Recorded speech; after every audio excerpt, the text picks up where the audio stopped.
Welcome to the CFD weekly overview of the global financial markets. The Eurodollar continued to rise, hitting 5-week highs.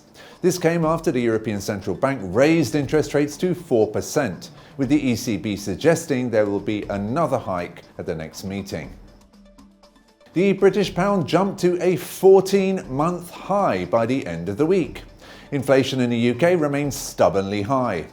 The Fed, meanwhile, froze interest rates. However, it suggested that rates may have to continue rising in the US in the coming months.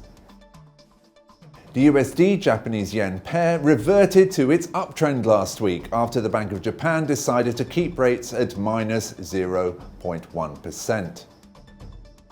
Gold prices fell last week as major global central banks signaled they would continue their hiking cycles.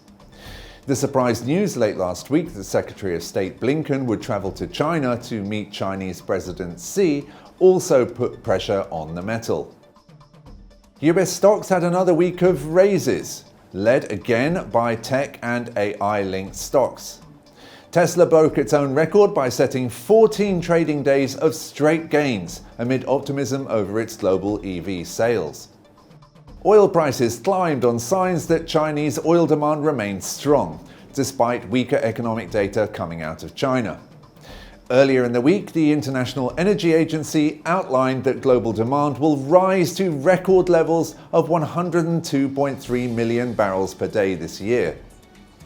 You've been watching the CFD Weekly overview of the global financial markets.